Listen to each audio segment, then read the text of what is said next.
अस्सलाम वालेकुम बेटा।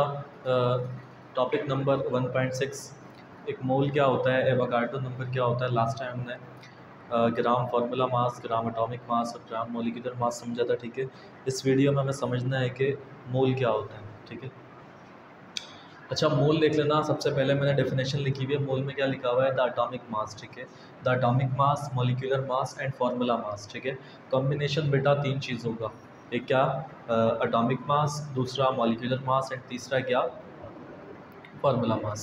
इन तीनों चीज़ों का कॉम्बिनेशन ऑफ अ सब्सटेंस। देखो ये तीनों चीज़ें ना किसी सब्सटेंस की होंगी या कंपाउंड की होंगी। ठीक है, इसके अलावा एलिमेंट वगैरह में बहुत ही कम होता है कि एक उसके अंदर तीनों चीज़ें पाई जाए, लेकिन सब्सटेंस में आपको उसका एटॉमिक मास, उसका मॉलिक्यूलर मास और उसका फार्मूला मास, तीनों चीज़ें आपको इजीली मिल जाएंगी। ठीक है, तो बोला हुआ है कि the combination the atomic mass, molecular mass and formula mass of a substance expressed in gram, अगर मौजूद हो किसमें? ग्राम में। फर्ज करो एक चीज़ आपके पास है, वो किलोग्राम में, मेगाग्राम में। ठीक है, लेकिन एक चीज़ ऐसी है जो किसमें है आपके पास भाई? सिर्फ ग्राम में। ठीक है, होता है ना ग्राम, तोला, इस टाइप का कोई हिसाब होता है। बेसिकली मैंने आपको उस दिन बोला कि क्या है, एक मेजरमेंट का तरीका है। ठीक है, तो अगर है वो ग्राम के अंदर बेटा तो उसको हम एक मोल कह सकते हैं। यानी इन तीनों चीज़ों का कॉम्बिनेशन हमारे पास अगर ग्राम में मौजूद है तो मोल कहलाएगा। ठीक है, अच्छा दूसरी डेफिनेशन भी लिखी है मैंने इसकी, जिसमें लिखा हुआ है मोल इज़ डिफाइंड एज। मोल को इस तरीके से समझा जा सकता है, इसको डिफाइन किया जा सकता है। A mole is defined as amount of substance containing equal to the Avogadro number 6.02 multiplied by 10 की पावर 23। ठीक है, कहा हुआ है कि एक मोल को इस तरह समझ सकते हो कि भाई क्या होना चाहिए? अमाउंट ऑफ सब्सटेंस जो इक्वल होना चाहिए बेटा किसके? एवोगाड्रो नंबर जो हमारे पास है 6.02 मल्टीप्लाई बाय 10 की पावर 23। ठीक है, तो इसके इक्वल हो तब भी मोल है, लेकिन शर्त वही है कि क्या हो? ग्राम में मौजूद हो। ठीक है, इसके बाद फार्मूला दिया हुआ है मोल का, कि मोल को आप किस तरीके से, अब नंबर ऑफ़ मोल अगर आपको निकालना है मैथमेटिकली, न्यूमेरिकल सॉल्व करते हैं ना, न्यूमेरिकल आता है अक्सर पेपर में, कहते हैं कि calculate the number of mole in 40 gram of Na। ठीक है, कहते हैं कि भाई आप मालूम करें number of mole 40 gram sodium के अंदर। ठीक है, तो ये न्यूमेरिकल मैं इंशाल्लाह आपको कराऊंगा, कोशिश है कि इसी वीडियो में कराऊँ, वरना अगर नहीं भी हुआ तो इंशाल्लाह इस पर नेक्स्ट वीडियो, क्योंकि न्यूमेरिकल है ना, न्यूमेरिकल पे एक अलग अगर वीडियो हो ना तो ज़्यादा अच्छा है। ठीक है, तो number of mole is equals to, formula ही इसका देख लेना, number of mole is equals to given mass of a substance divided by molar mass of the substance. Number of moles किसके इक्वल होता है? जो आपको मास दिया हुआ है उस सब्सटेंस का। जैसे एक सवाल आया हुआ है जिसमें आपसे कहा कि कैलकुलेट द नंबर ऑफ़ मोल इन 80 ग्राम। ठीक है, 80 ग्राम जो आपको वहाँ पे दिया हुआ है Na का, सोडियम का, वो क्या है भाई? गिवन मास है उस चीज़ का। ठीक है, तो ऊपर वो चीज़ रखेंगे।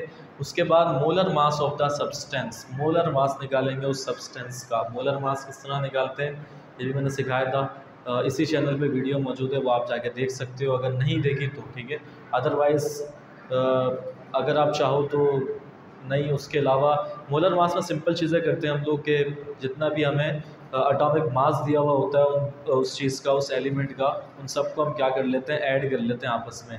फॉर एग्जांपल H2 है हमारे पास है वाटर, तो हमने क्या किया? हाइड्रोजन को 1 रखा, 1 को 2 से मल्टीप्लाई कराया तो 2 हो गया, और ऑक्सीजन को हमने कितना रखा? 1 रखा। ठीक है, तो हमारे पास कितना हो जाएगा? जब 2 को आप 16 से मल्टीप्लाई करेंगे तो क्या हो जाएगा?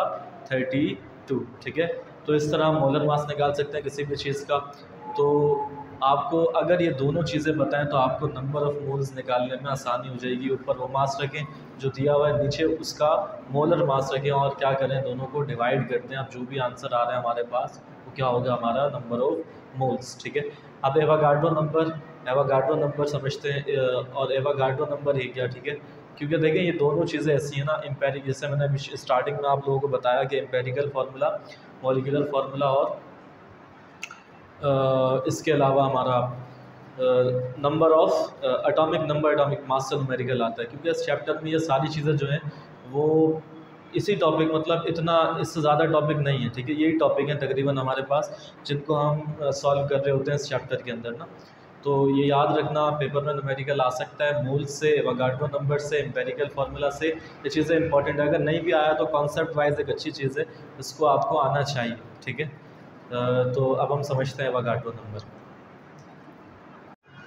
एवोगाड्रो नंबर बेटा, एवोगाड्रो नंबर एंड एवोगाड्रो कौन थे? अच्छा ठीक है, एवोगाड्रो बेटा कौन थे? एक साइंटिस्ट थे, इटालियन, ठीक है, इटालियन साइंटिस्ट है, इसमें लिखा हुआ है Avogadro and Italian scientist calculated the number of atom.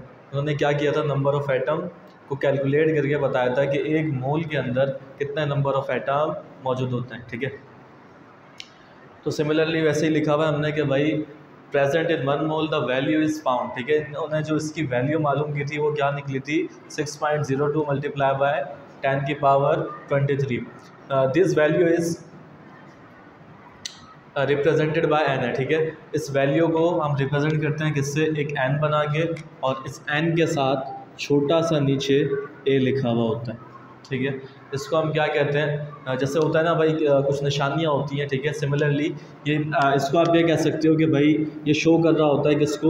Avogadro number को। अगर ये लिखा हुआ है कहीं पे इतनी बड़ी वर्डिंग नहीं लिखी हुई और ये सिर्फ लिखा हुआ है, तो इसका मतलब क्या है कि वहाँ पे या तो एवोगाड्रो नंबर मौजूद है या आपको एवोगाड्रो नंबर निकालना है, ठीक है।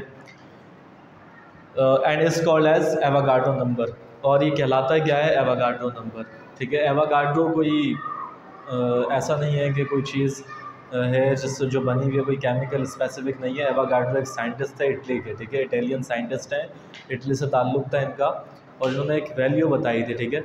वैल्यू बताई क्या थी हमें? जो मैंने बोर्ड पे लिखी हुई है। इस वैल्यू में क्योंकि इसने काफ़ी सारी चीज़ें आसान कर दी हैं, अब जैसे नंबर ऑफ़ मोल्स निकालना होता है तो हम इसको इससे मल्टीप्लाई कराते हैं। इन्होंने कहा था भाई क्या होगा कि अगर फ़र्ज़ करो आपके पास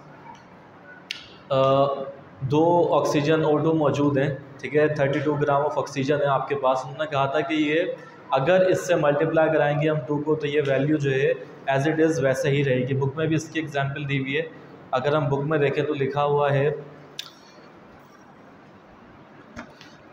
पेज नंबर 25 पे, कहा हुआ है फॉर एग्जांपल, मिसाल के तौर पे 1 मोल ऑफ O2 मॉलिक्यूल, अगर 1 मोल हमारे पास ऑक्सीजन 2 यानी O2 मॉलिक्यूल है, तो क्या होगा? इज़ इक्वल्स टू 32 ग्राम, ठीक है। यहाँ पे देखो बोला हुआ है कि अगर हमारे पास क्या होगा? 1 mole of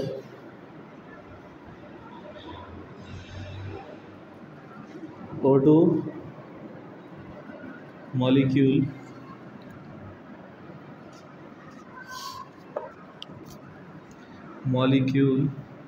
is equals to 32 gram, ठीक है। बोला हुआ है अगर 1 मोल जो है वो आपके यहाँ मौजूद है, किसका? O2 का, ऑक्सीजन के साथ 2 आ गया तो ये क्या हो गया? डाइऑक्साइड, ठीक है। तो 16 को जब हमने क्या किया? इस 2 से मल्टीप्लाई कराया, ठीक है। मॉलिक्यूल क्यों हुआ? अगर मैं इसको यहाँ से इसको हटा दूँ तो अब ये मॉलिक्यूल नहीं है, एक एटम है, ठीक है, क्योंकि एक ही यहाँ पे एटम मौजूद, ठीक है। इसके बाद अगर मैंने इसके साथ 2 लगा दिया तो अब ये क्या बन गया? मॉलिक्यूल, क्योंकि ये 2 एटम का कॉम्बिनेशन है अब, ठीक है बेटा। इस 16 को मल्टीप्लाई कराया 2 से और 32 के साथ ग्राम लगाया। मैंने वही बात बताई थी कि नंबर ऑफ़ मोल जब ही आएगा जब हमारे पास क्या होगा? ग्राम मौजूद होगा, ठीक है। अगर ग्राम मौजूद नहीं है तो फिर नंबर ऑफ़ मोल्स जो है वो, क्योंकि शो हम इसको ये कह सकता हूँ कि बेसिक यूनिट है इसका, ठीक है। शो हम इसको कर रहे होते हैं किससे? ग्राम से ही। इसके बाद इसमें बहुत सारी एग्जाम्पलें दी हुई हैं। बुक देखो, जो टॉपिक मैं आपको पढ़ा रहा हूँ ना, क्योंकि कुछ बच्चे ऐसे होते हैं जो उसी टॉपिक से रिलेटेड आते हैं, कुछ बच्चे जो हैं वो उससे नहीं आते, वो अपने नॉलेज वगैरह के लिए इस चीज़ को निकालते हैं। तो जो लोग 9th क्लास के जो रेगुलर बच्चे हैं उनसे ये क्या बेटा ये रिक्वेस्ट है कि भाई आप क्या करो, कम से कम एटलीस्ट बुक सामने रखा करो ताकि आपको हाथ के हाथ एग्जाम्पलें समझ आएँ, ठीक है। अब इसमें बहुत सारी एग्जाम्पलें दी हुई हैं, अगर एक एक करके उनको समझाएं तो बहुत टाइम, लेकिन देखो अगर एक कॉन्सेप्ट समझ आया ना तो वही कॉन्सेप्ट दूसरी वाली एग्जाम्पल में लग रहा है, ठीक है। एक ही चीज़, यानी हम बताने का मकसद ये है कि अगर आपने एक चीज़ समझ ली तो बाकी की 10 चीज़ें आप इजीली कर सकते हो। अब इसके हमें न्यूमेरिकल दिए हैं। एग्जाम्पल नंबर 1.5, इसमें कहा हुआ है calculate the number of moles in 40 gram of N है, ये वाला न्यूमेरिकल। एंड इसके बाद बेटा एग्जाम्पल नंबर 1.7, 1.6, ठीक है, जिसमें what is the mass of 4 moles of CO2। ये तीनों न्यूमेरिकल इंशाल्लाह नेक्स्ट वीडियो में आपको कराऊंगा और रिलेट करते हैं इस टॉपिक से। मैं बार बार अपनी वीडियो में कह रहा होता हूँ कि मेरी पुरानी वाली वीडियो जाके लाजमी देखें, ठीक है। तो अभी मैं आपसे कहूँगा कि अगर आपने ये वीडियो सही तरीके से नहीं समझी या ये कॉन्सेप्ट सही तरीके से नहीं समझा तो आपको ये तीनों न्यूमेरिकल नहीं समझ आएंगे। आपने ये वीडियो इन न्यूमेरिकल के लिए लाजमी समझनी है एटलीस्ट। तब तक के लिए अल्लाह हाफ़िज़ बेटा, मुझे इजाज़त।